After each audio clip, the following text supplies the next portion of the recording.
Hello అండి. నేను మీ doctor గంపల శిరీష.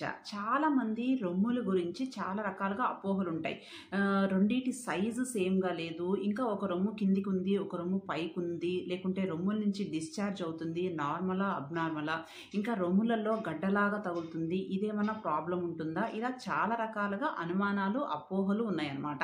వీటిలో ఎంతవరకు అపోహలు, ఎంతవరకు వాస్తవాలనే టాపిక్ గురించి మనం ఈరోజు మాట్లాడుకుందాం. సో, మీరైతే ఫస్ట్ టైం మన ఛానల్ చూస్తున్నట్లయితే మన ఛానల్ సబ్స్క్రైబ్ చేసుకోండి.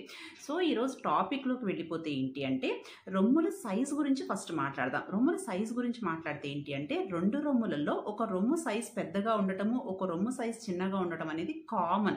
ఇది కంగారు పడాల్సిన అంత అవసరం లేదు. ఇది నార్మల్ అనమాట. ఇంకొకటి ఏంటి అంటే బొడ్డ చుట్టూ అంటే నిప్పుల చుట్టూ ఉండే ఏరియోలా అనేది కొంతమందికి పింకిష్ కలర్ నుంచి బ్రౌనిష్ కలర్ వేరియేషన్ ఉంటుందన్నమాట.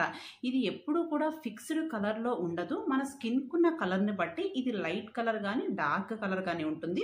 సో ఇది కూడా కంగారు పడాల్సిన అవసరం లేదనమాట. ఇంకొకటి ఏంటి అంటే రొమ్ములు నెలసరి రావడానికి ముందు బరువుగా అనిపించడము కానీ నొప్పిగా అనిపించడం కానీ చాలా కామన్గా చూస్తూ ఉంటాం అనమాట. ఇది ఎప్పుడైతే రెండు సైడ్ రొమ్ములలో ఉంటుందో అది ఎప్పుడు కూడా ప్రాబ్లం కాదు. ఎప్పుడైతే ఒక సైడ్ మాత్రమే నొప్పిలాగా అనిపిస్తుందో అప్పుడు మాత్రం మీరు కన్సల్టేషన్ తీసుకోవాల్సి వస్తుంది అనమాట. ఇంకొకటి నిప్పుల్ లెవెల్ అనమాట. బ్రెస్ట్ లెవెల్ అనేది ఒకటి కిందికి ఒకటి పైకి ఉంది అని చెప్పి చాలామంది కంగారు పడుతూ ఉంటారనమాట. బ్రెస్ట్ లెవెల్ అనేది రెండు కూడా ఒకటే లెవెల్లో ఉండాలని లేదు. ఒక బ్రెస్ట్ లెవెల్ కొంచెం కిందికి, ఒక బ్రెస్ట్ లెవెల్ కొంచెం పైకి ఉండటం అనేది నార్మల్. దీనికి ఎలాంటి కంగారు అవసరం లేదు. ఇంకొకటి ఏంటి అంటే పాలిస్తున్నప్పుడు చంకలల్లో కూడా రొమ్ములు గడ్డలు కడుతున్నాయి అని చెప్పి చాలామంది చెప్తూ ఉంటారు అనమాట. బ్రెస్ట్ టిష్యూ అనేది ఓన్లీ ఆ బ్రెస్ట్ భాగం వరకు మాత్రమే ఉండదు. బ్రెస్ట్ టిష్యూ అనేది అండర్ ఆర్మ్స్ యాక్సిలర్ రీజియన్లో అంటే చంకల్లో వరకు కూడా ఎక్స్టెండ్ అవుతుందన్నమాట. కాబట్టి పాలిస్తున్నప్పుడు రొమ్ములలో ఎట్లా పాలు ఎక్కువైతే గడ్డలు కడతాయో అలానే చంకలలో అండర్ ఆర్మ్స్లో కూడా గడ్డలు కడతాయి అన్నమాట. ఇది నార్మల్ మాత్రమే. బ్రెస్ట్ టిష్యూ అండర్ ఆర్మ్స్ వరకు ఎక్స్టెండ్ అయి ఉండటం వలన ఈ ప్రాబ్లం వస్తుందన్నమాట. ఇంకొకటి ఏంటి అంటే రొమ్ములలో గడ్డలు అనేది ప్రతి గడ్డలు క్యాన్సరే అని చెప్పి చాలామంది అనుకుంటూ ఉంటారన్నమాట. రొమ్ములలో ఏర్పడే ప్రతి గడ్డలు క్యాన్సర్ కాదు. జనరల్గా 30 years లోపలైతే బ్రెస్ట్ క్యాన్సర్ అనేది చాలా రేర్గా ఉంటుంది. కామన్గా ఏంటి ఫైబ్రోఎడినోమా, ఫైబ్రోఎడినోసిస్ లాంటి బెనైన్ కండిషన్సే ఉంటాయి. మోర్ దాన్ 30 years తర్వాత కూడా ఏంటి అంటే ఆల్మోస్ట్ చాలా వరకు నార్మల్ కండిషన్స్లోనే ఉంటాయి. ఎప్పుడైతే family history of breast cancer ఉంది, లేకుంటే మీకు చూడటానికి రొమ్ములు ఏదన్నా అబ్నార్మల్గా అనిపిస్తున్నాయో అప్పుడు మాత్రం డాక్టర్ గారి కన్సల్టేషన్ తీసుకోవాలి. ఇంకొకటి ఏంటి అంటే చాలామంది అనుకునేది పాలివ్వటం వల్ల రొమ్ములు సాగిపోతాయి అని చెప్పి అనుకుంటారు అనమాట. రొమ్ములకి సపోర్టింగ్గా కూపర్స్ లిగమెంట్ అని ఉంటుందన్నమాట. ఈ కూపర్స్ లిగమెంట్ ఏంటి అంటే బ్రెస్ట్ని సపోర్ట్ చేస్తూ దాని ప్లేస్లో ఉంచుతుంది. ఇది ఏజ్తో పాటు వీక్ అవ్వటం వలన ఇది రొమ్ములు సాగినట్టు అనిపిస్తాయి. అంతే తప్ప పాలు ఇవ్వటం వలన రొమ్ములు ఎప్పుడు కూడా సాగవు. కాకపోతే ఏంటి అంటే ఫీడింగ్ ఇస్తున్నప్పుడు పాలు ఏర్పడినప్పుడు హెవీగా ఉండటము, పాలు ఇవ్వగానే రొమ్ములు కొంచెం లూజ్గా అనిపించడం వలన చాలామంది పాలు ఇచ్చిన మదర్స్కి రొమ్ములు సాగ్ అయిపోతాయని చెప్పి అనుకుంటూ ఉంటారనమాట. కాబట్టి పాలు ఇవ్వటం వలన రొమ్ములు సాగింగ్ అనేది ఉండదు. ఆ టిష్యూ అనేది లూజ్ అవ్వటం వల్ల ఉంటుంది.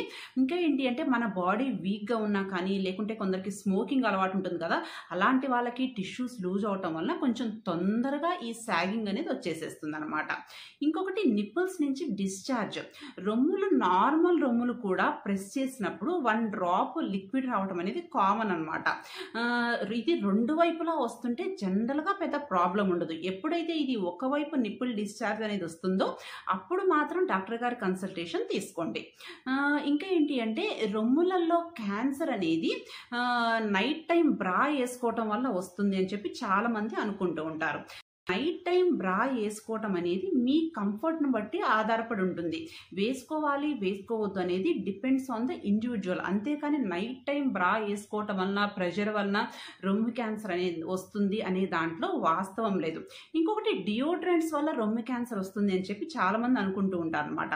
ఎలాంటి డియోడ్రెంట్స్ వలన కూడా రొమ్ము క్యాన్సర్ అనేది రాదు.